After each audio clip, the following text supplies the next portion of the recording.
Entramos hoy al mundo de las evaluaciones internacionales en educación, un tema súper debatido en América Latina y en Argentina puntualmente. Las pruebas PISA son fruto de grandes debates y hay unas pruebas menos conocidas pero muy respetadas por los educadores, donde hay más consenso acerca de su utilidad. Son las pruebas TIMSS y PIRLS que lleva adelante la Asociación Internacional para la Evaluación del Rendimiento Educativo, IEA por sus siglas en inglés.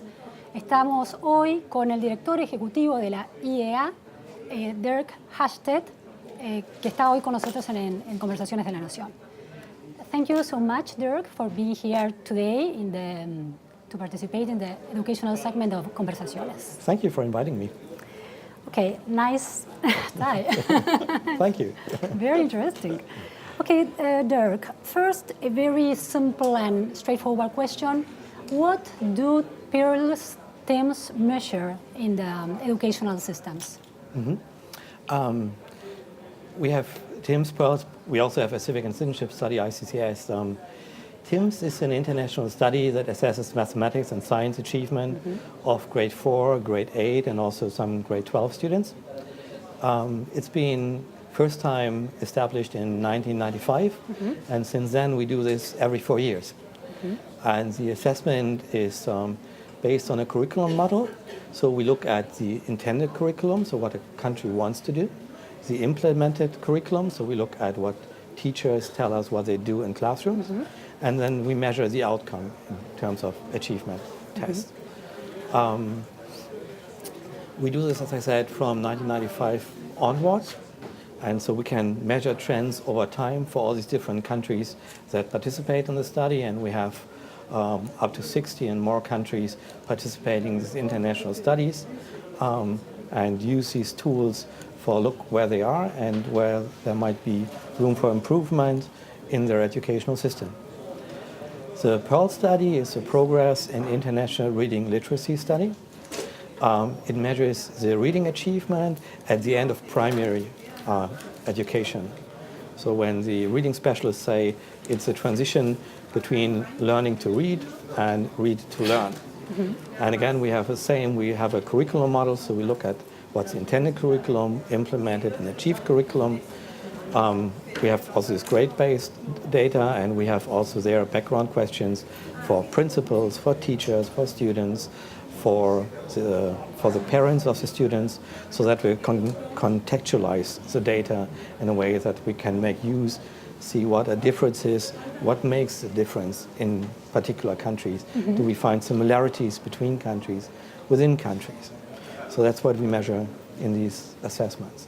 Argentina has not participated in any of these studies, but the city of Buenos Aires did participate in 2015. Is it okay? That's right. So the city of Buenos Aires took the initiative to participate, and we have in our studies also always the opportunity that not only a whole country can participate, but we call this a benchmark participation. So a subunit, which could be a city, a state, can participate in our studies and see where they are in terms of other countries.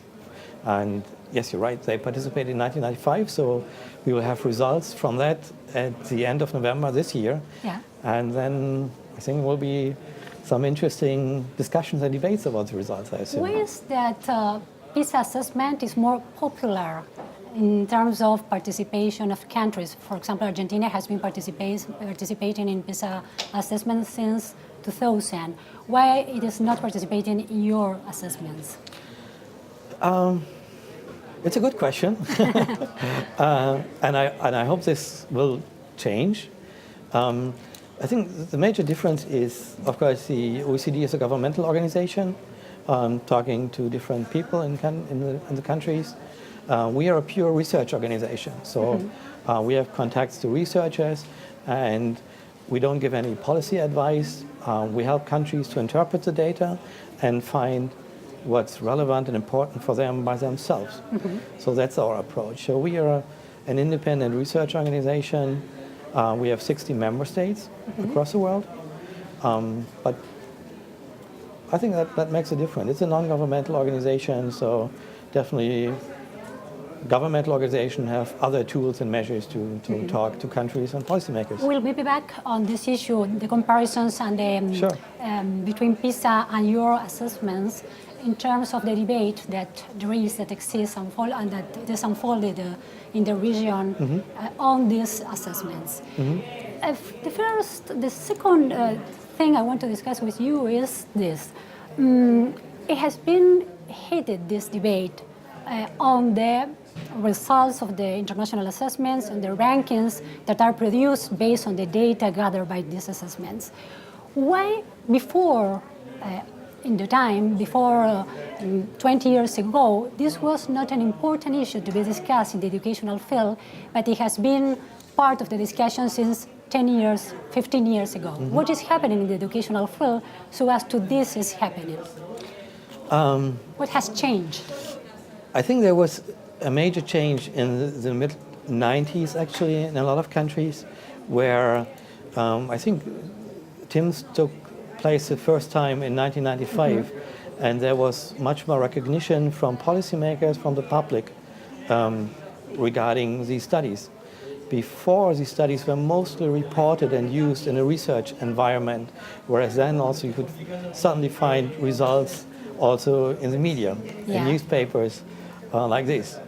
And this has changed a little bit also the emphasis, which I think is a little bit sad, because it was what the field we're coming from is comparative education. So we try to compare what's possible, what's feasible, what's done in other countries to see what are the impacts. And now sometimes it's a bit like competitive research, I would say. So countries are paying attention to rankings, and in my opinion, the rankings are the least informative part of that. It's very biased. So much more. Yeah, and I mean, there are two bad things. One bad thing is actually, if you look at the pure rankings, what we do, we take a sample in each of the countries, actually. So we have something that we call sampling variance and measurement variance, which ends up that you have no precise idea of this country scores 487, another one 488, so you say this one is better than that one, which is nonsense, because you always have a little bit unsecureness or measurement error, and this means you cannot distinguish. And then if a ranking changed from place 7 to 8, it could mean nothing. So if you have this pure focus on rankings, that's even misleading. But if you even do it correctly and look at that, I think it's important to see where you are on average somewhere, but there's so much more. Countries paying attention to having a lot of students achieving very good, or some countries pay attention to bring everyone to a minimum standard. And I think it's very important that countries set their own goals also in achievement and use these tools to measure where they are. And this is what this should be all about, to learn from each other and see how can we improve the education systems around the world. And the rankings in that sense, I think, are really not informative, and I personally don't like them at all. I find very interesting this answer you have gave to me related to the how to read in a proper way the rankings. But at the same time, it's just impossible not to compare with the neighborhood. Sure. I mean, if you take into account, for example, the PISA assessment, it is not run by your organization, it is run by the OECD, but it's interesting to think about it. Argentina has been participating since 2000, and it is still participating, the same as Chile. And in the case of Chile, the improvement in terms of the points and different standards that the assessment take into account is very significant, the improvement. In the case of Argentina, it is stagnated in the same level always. Very in the same way that is stagnated if you take into account the national assessments. So the next question is why some countries are doing better and are improving after being measured, and other countries like Argentina are not able to improve? I think there is different components. I mean, with our studies, we give some piece of information and evidence. And it's always also a question of how much is made use of that. If you just saw what's the ranking, that's probably not a first and good help to see how can you improve your system. But we have a lot of countries that went beyond that and analyzed also the data we collect together with it. So which are the schools that are doing better? Which are the teachers where the students are performing better? And to use this as a model to spread it out to the country. Or you can also see that some countries have a different distribution. So they have a longer tail, which means they have more students performing pretty low. They also might have some doing good, but also some doing pretty badly. And so they focus in their policies on this part of the distribution of achievement levels. So I think it's a question of, you not only need to participate in these studies, but I think it's very important to then analyze the results carefully and take then the appropriate measures in your country in terms of policies that are needed. And I think one thing we should never forget is that educational systems are like a big ship on the sea. So they run. And if you change your speed or the destination, it takes a while before the educational system reacts and you see really results. Maybe your system already improved, but you can't see the results at that time already. We say that on average it can take up to 10 years that you have implemented policy and that you really see results in the achievement levels of students. So it takes time. It takes time. Dirk, why is it that the Asian countries are so good in these exams? Because in PISA, in TIMSS, they perform in the first 5 to 10 countries. Why is that? I think in Asia is a strong focus on education. Stronger than in Europe, Latin America, North America. What does it mean, strong focus on education? Well, let me give you one example. Korea, for example, is a country with a very strong emphasis on education. So there is teaching taking place, but parents also spending a lot of money additionally to what's been spent in schools. And the value of education, of a good education, goes that far that at the final day of examinations from secondary school, roads near the schools are closed down, even airports are sometimes closed down, so that the students are not disturbed when they do the final examination. Could you imagine that here? No. At least for Europe, I can say that would be extraordinary. So they have a very strong emphasis and value of education, and this, of course, pays back. This is the idea of high-stake test, the idea that a test that has a lot of consequences in your life. Right.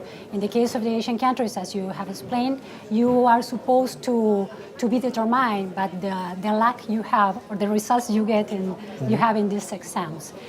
So the importance of education is measured in these terms, in the idea of your life is determined by the position you reach in society because of your education, or is there another way of thinking of the importance of education, which the test cannot measure?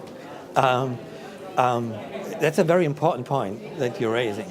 Since we see the importance of and the relevance of PISA, but also TIMSS and PIRLS, there's a strong focus on math and science and reading.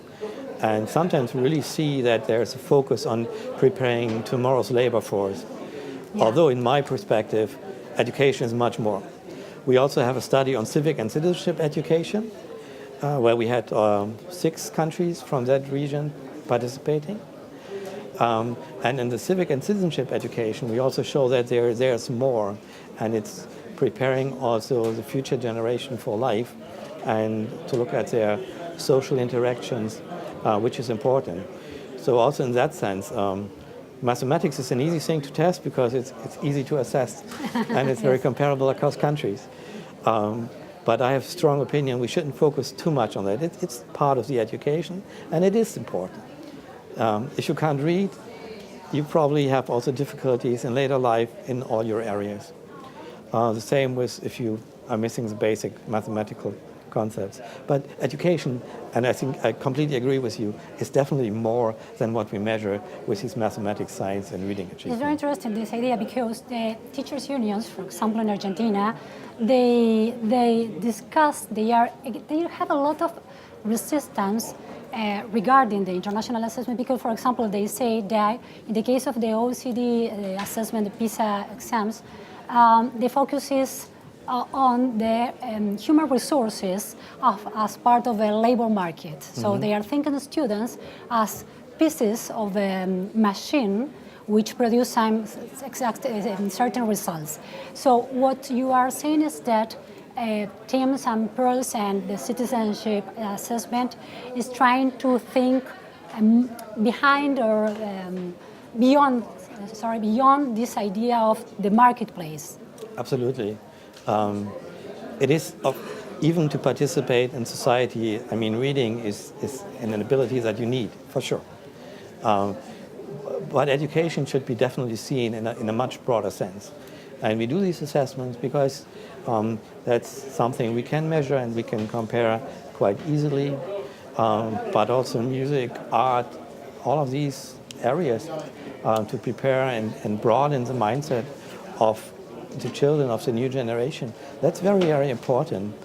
The first IEA study that was conducted, and it started in the 1960s already, was a 6-subject study. So it was very broad and focused. Yeah. And at that time we saw that mathematics is easiest to assess and compare across countries. Yeah. And therefore it's one thing we do. But of course, we definitely should not lose out of sight that there's definitely much, much more. And we just show one piece of the results. Last question. Is it possible for a country like Argentina, where the level of transparency, data and information transparency is very arguable, and the lack of a cultural assessment is a fact, is it possible to gather reliable educational information? Absolutely. In spite of this context, is it possible?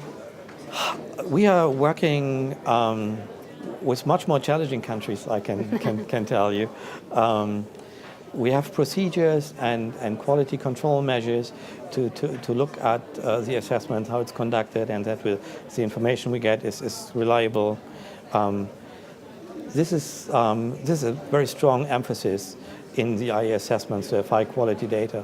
Because if the data is not of high quality, it's easy to come to wrong conclusions, and wrong policies are very expensive sometimes because we waste a lot of money potentially. So we have a very strong emphasis on quality. Okay, thank you so much, Dirk, for being here. It was very interesting, really. Thank you very much for your questions. Pleasure. Fue Dirk Hastedt, el director ejecutivo de un organismo clave para la evaluación educativa en todo el mundo.